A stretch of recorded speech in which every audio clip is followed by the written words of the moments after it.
18h sur la radio It's Only It. Les journalistes accoucheurs de vérités diverses. Rejoindre dans la deuxième partie de cette émission ensemble encore pour 1 heure. Vous nous écoutez à Bokeh, dans tout le Kakandé sur 99 en modulation des fréquences. La même fréquence dans le Fouta, à Labé et pourquoi pas à Pita.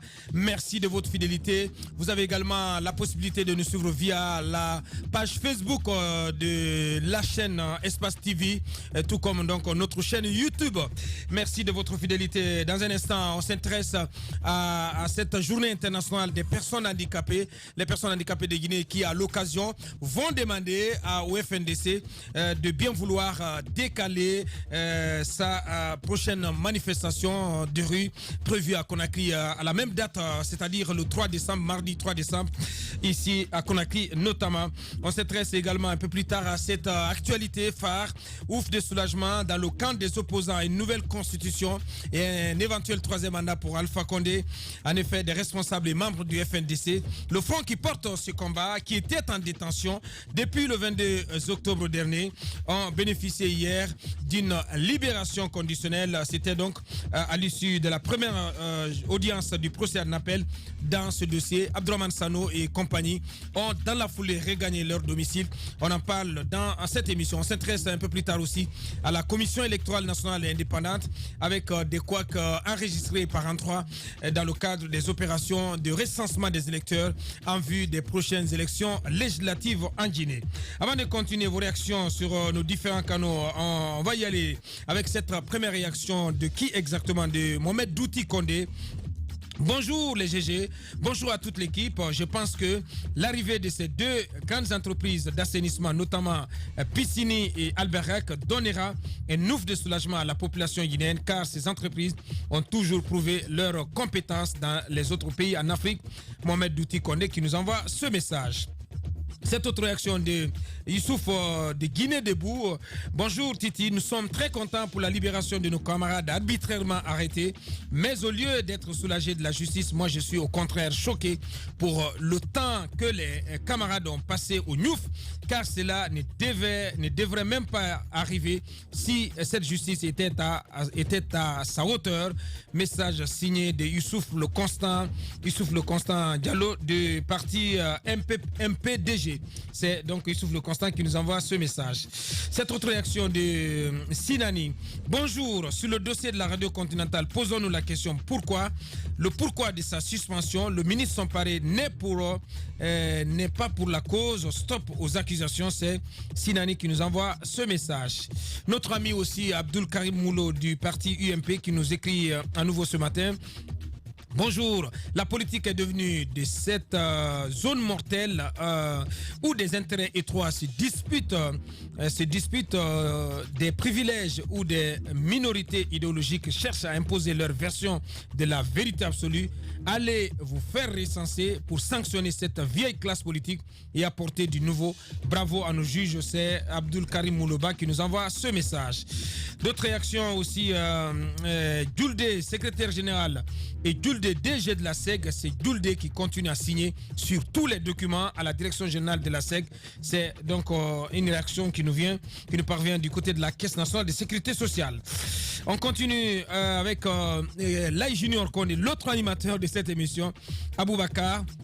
Nous sommes heureux à l'ONT de ce report s'inédié parce que les samedis d'assainissement empêchent les touristes de rattraper leur vol.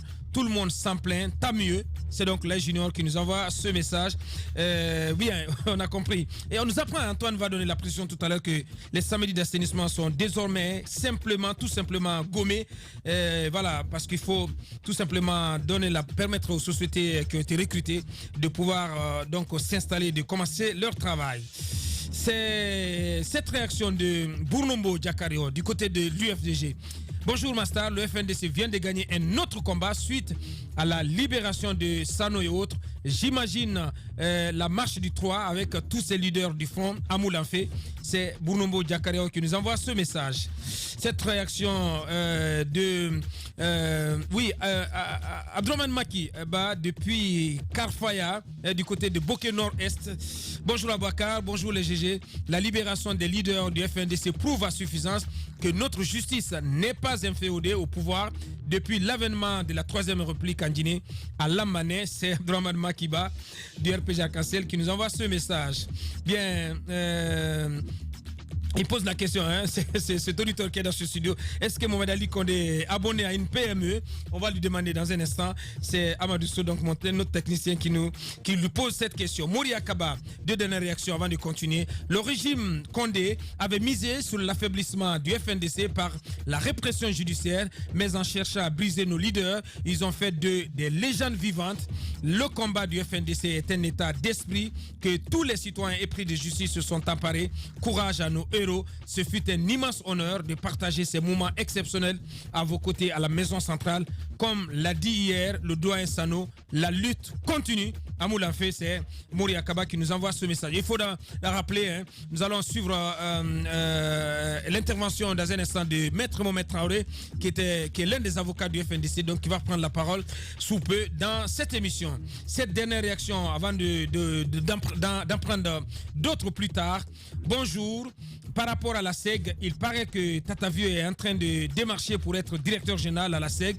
Il y a d'autres travailleurs retraités de la SEG aussi qui démarchent pour la même cause. Et pourtant, il y a des cadres compétents à la SEG qui pourront relever le défi. Donc, c'est un auditeur qui nous envoie ce message. Et peut-être cette dernière réaction de mon très cher ami pour le taureau. Bonjour Abouakar et à toute l'équipe. C'est pour le taureau Lissan. Le pouvoir a tenté de politiser ce combat citoyen et même de l'ethniciser en coupant le FNDC de sa branche société civile pour pouvoir en découdre avec les politiques. Mais les pressions qu'il a subies l'ont empêché de dérouler ce plan machiavélique.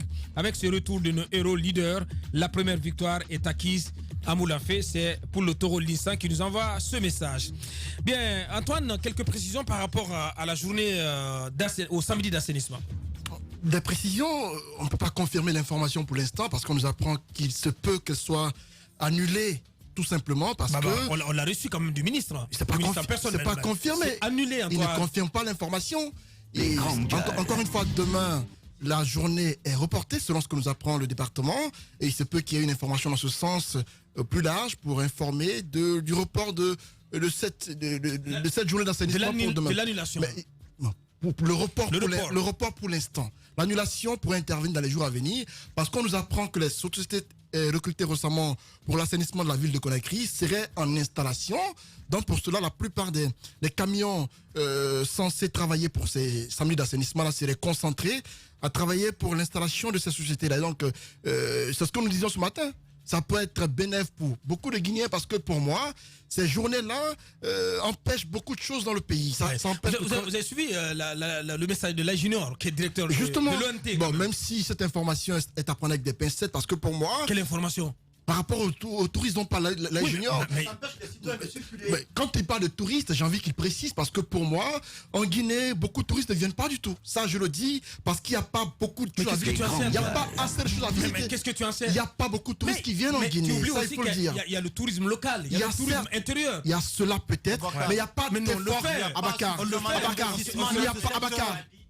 il y a quoi à visiter? Il a dit que ça empêche les touristes d'attraper leur vol. Leur vol, voilà. Maintenant, je ne sais pas quel touriste vient en Guinée du lundi au vendredi et essaie de rentrer le samedi. Quels sont les efforts fournis? Bien, on se calme. Quels sont les efforts fournis pour promouvoir ce site touristique? Sur la SEG, Antoine. Pour clore sur la SEG peut-être, je disais que le fait qu'il y ait une seule personne qui gère tout à la fois fait qu'il y a blocus dans la gestion au niveau de la SEG et on nous apprend que tant que Djuldé ne donne pas d'aval pour un décaissement ou une décision quelconque à la SEG, rien ne passe du tout et donc ça fait que à ce niveau on nous apprend qu'il n'y a pas de travail du tout, tout est bloqué, quand vous y allez c'est comme un cimetière, tout est calme parce que le tout puissant DG n'étant pas là et donc le travail est à l'arrêt, la vie s'arrête carrément et cela depuis le mois d'avril, date de la nomination de Djuldé comme secrétaire général au ministère de l'hydraulique, ce qui fait que au niveau de la SEG,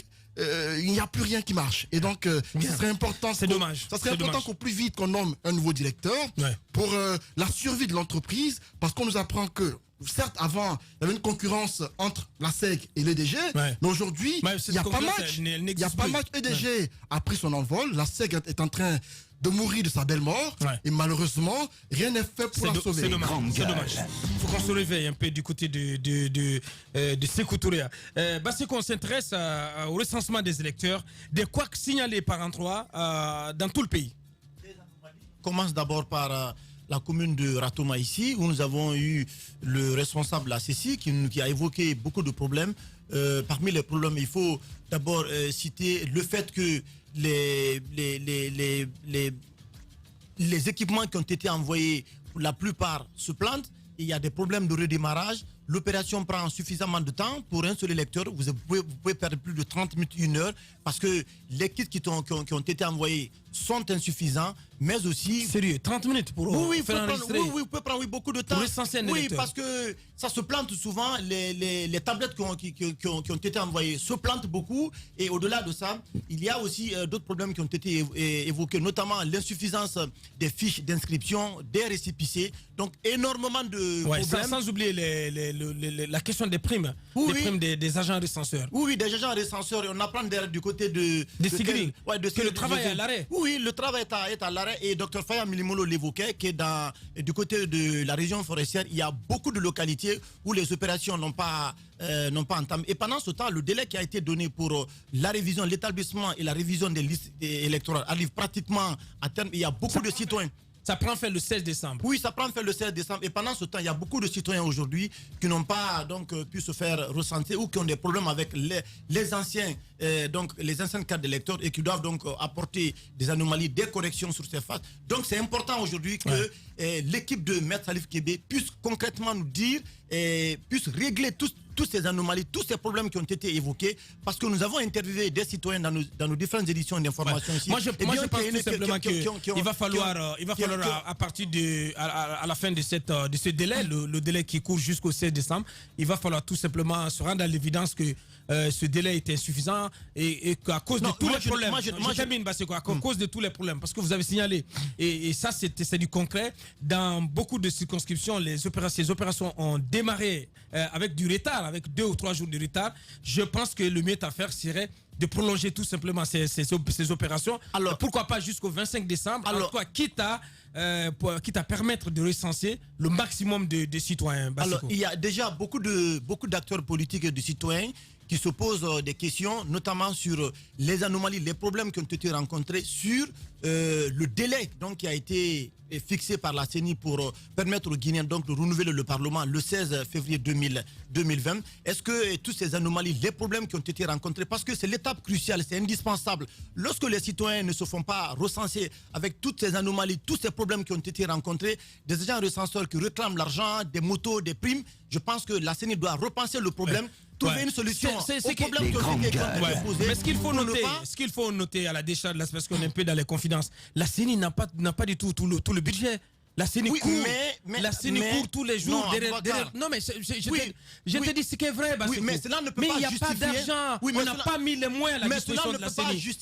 On est dans l'esbrouf dans ce pays. Mais cela ne peut pas justifier les problèmes qui sont rencontrés par les citoyens pour aller se faire recenser. On ne peut pas nous envoyer des kits qui ont des problèmes, des tablettes qui se plantent à longueur de journée. Vous avez qui prennent suffisamment de temps pour redémarrer. Je pense qu'il y a énormément de problèmes. La CENI doit revoir sa copie pour que les citoyens puissent se faire recenser dans les quartiers. Bien. Allez-y, Antoine. Là, en ce moment, il faut interpeller Innovatric et son pendant local, à savoir Etibul. Parce que ce sont les 2 opérateurs qui ont en charge la conduite de ces opérations. À ce que Basseko a dit, il faut ajouter parfois la méconnaissance même de la machine par les agents recenseurs. Beaucoup parfois n'ont pas reçu la formation requise. Non, attends. Mais si. Non, mais ils ont été formés. Abakar Diallo. Mais Abakar, vous ne connaissez pas tous les agents recenseurs sur le terrain. Nous, on fait des constats sur le terrain. On a des reporters. Moi, je ne le fais pas. Mais, je ne sais pas. Dans tous les cas, nous envoyons des reporters sur le terrain pour constater. Et au quotidien, on fait parfois des éditions, pas spéciales, mais on consacre une bonne partie du journal sur les recensements en cours. Et nous constatons que par endroit, beaucoup d'agents recenseurs ne maîtrisent pas les machines. Et ça fait que souvent, quand les électeurs ou les citoyens viennent pour se faire recenser, on constate que certains ont du mal à dire clairement que je ne maîtrise pas. On fait du tâtonnement, on essaie de faire comprendre à l'électeur qu'on peut le faire recenser, ça prend du temps. Et donc, ce qui fait que souvent, on peut recenser moins de personnes par jour. L'autre problème, j'ai comme l'impression qu'il y a une certaine... la CENI fait exprès d'entretenir des problèmes au niveau du recensement. On fait exprès de ne pas payer les primes aux agents et ceux-ci, à leur tour, parfois, peuvent bloquer les kits et boycotter le travail. Ouais. C'est comme si on avait tendance à vouloir viser des zones où on ne veut pas forcément recenser beaucoup de personnes avec on ne sait pour quelle raison. Et donc aujourd'hui... Non, il n'y a pas, parce que si vous parlez de zones, on vous dit par exemple... Je constate juste. On peut si vous voulez soupçonner le pouvoir, mais on vous dit par exemple qu'à Sigri, cette opération est à l'arrêt. Je constate juste que par endroits, ou dans beaucoup d'endroits, le recensement ne se fait pas correctement. Pourquoi on ne sait pas? Et la plupart des agents pointent du doigt la CENI qui ne paierait pas leurs primes comme cela se doit. Et donc, s'il y a un contrat avec la CENI qui a été passé avant que l'opération ne se fasse, il faut leur payer leur argent. Mais pourquoi tous les jours c'est le même problème? Et l'autre constat, vous avez vu récemment l'incendie qui est survenu au niveau du quartier à Bessia. Il y a du matériel à Bellevue. À Bellevue, ouais. Il y a du matériel qui est parti en fumée. Ouais, et jusqu'ici, on ne nous a pas dit clairement ce qui s'est passé. Les kits d'enrôlement qui sont allés en fumée. Et jusqu'ici, on ne nous a pas dit ce qui était à la base de cela. Et simplement, on accuse EDG qui serait à l'origine de cela en parlant de court-circuit. Est-ce qu'on va continuer comme cela à perdre du matériel et mettre cela sur le compte de EDG? Merci, Bastien. Ce n'est pas juste. Merci, Antoine. Allez-y, Mohamed Ali, pour clore. Les grands d'abord, à la base, il y en a qui n'étaient pas d'accord qu'on puisse revoir le fichier. Donc, c'est par obligation. Si on a accepté, excusez-moi, donc c'est par obligation si on a accepté d'aller à ces recensements. Ensuite, on met les gens devant les faits accomplis. Vous avez 25 jours pour pouvoir faire. Oui, c'est une recommandation. On ne voulait pas appliquer la recommandation. Attendez, il y a eu combien de discussions ici pour effectivement aller à appliquer cette recommandation-là. Donc, j'ai l'impression que certains ont été obligés d'aller à l'application de cette recommandation, premièrement. Deuxièmement, on met les gens devant les faits accomplis. Ça veut dire quoi? Qu'aujourd'hui, on dit vous avez 25 jours pour faire tout ce que vous avez à faire et nous donner un nouveau fichier. Et pendant ce temps, la CENI n'a pas assez d'argent. Enfin, n'a pas tout le budget. Les agents recenseurs ne sont pas assez formés. Les matériels sont pas suffisamment équipés. Donc, je ne sais pas ce qui est prêt exactement. Donc, en 25 jours, qu'est-ce qu'on va faire? C'est vrai qu'on ne peut pas avoir un recensement parfait, mais on peut minimiser les risques pour avoir le plus de personnes recensées. À cette allure-là, on va avoir un fichier encore plus mauvais peut-être que le fichier qui existe. Parce que le fichier qui existe, on sait déjà qu'il y a 1,6 million personnes qui ne sont pas, bon, ils n'appellent pas ça des fictifs.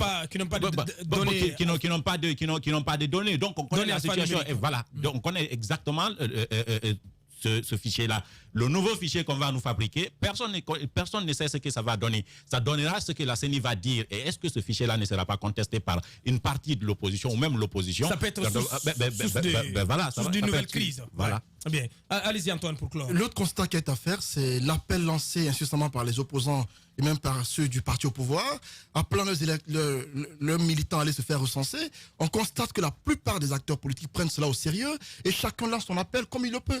Je vois des acteurs politiques sur la toile, via Internet et tout cela dans les médias, lancer des appels incessants à leurs militants d'aller se faire recenser. Le président lui aussi l'a fait. Justement, je sens que dans les jours à venir, il y a un autre combat qui va commencer, celui des campagnes électorales. Parce qu'il va falloir choisir ses candidats sur les différentes listes. Et je vois déjà dans les coulisses des candidats se préparer. On constate qu'il y a des villes à l'intérieur du pays, dans les préfectures, où des candidats se signalent déjà. Il y a des candidats qui sont déjà prêts à représenter leur préfecture. Ça va être une autre bataille. Justement, et donc il y a ce combat qui va commencer, les campagnes électorales qui vont comme par exemple à Pita, justement, au compte de l'UFDG, ça va être une bataille. La date limite pour le choix des candidats, je crois, c'est aux alentours du 25 décembre. Passé cela, les campagnes vont commencer vers le mois de janvier. Et donc, est-ce qu'aujourd'hui, la plupart des partis politiques sont prêts? Parce que récemment, j'ai vu Fayami Demono revenir du Libéria parce qu'il partait, selon lui, galvaniser sa troupe de ce côté. Et à d'autres leaders politiques qui, jusqu'ici, dans les coulisses, ne le disent pas assez, mais qui sont en train de préparer le terrain. Attendez-vous à des problèmes au sein du RPG et au sein de l'UFDG. Au-delà des manifestations qui sont faites dans les rues, beaucoup de partis se préparent. Je ne parle pas de ceux-là qui, aujourd'hui, ne sont pas prêts à aller aux élections et qui, parfois, font de la diversion. Je parle de ces partis politiques qui sont prêts sur le terrain et qui ont envie d'y aller. Bien. La suite. pertinent et rusé, sans langue de bois. Politicien, nécessaire pour des journalistes. Les grandes gueules, des personnalités acquises par le travail, ce qui leur donne poids et légitimité à interviewer tout le monde. L'épopée des grandes gueules ou le socle de la liberté d'expression en Guinée depuis plus de 10 ans.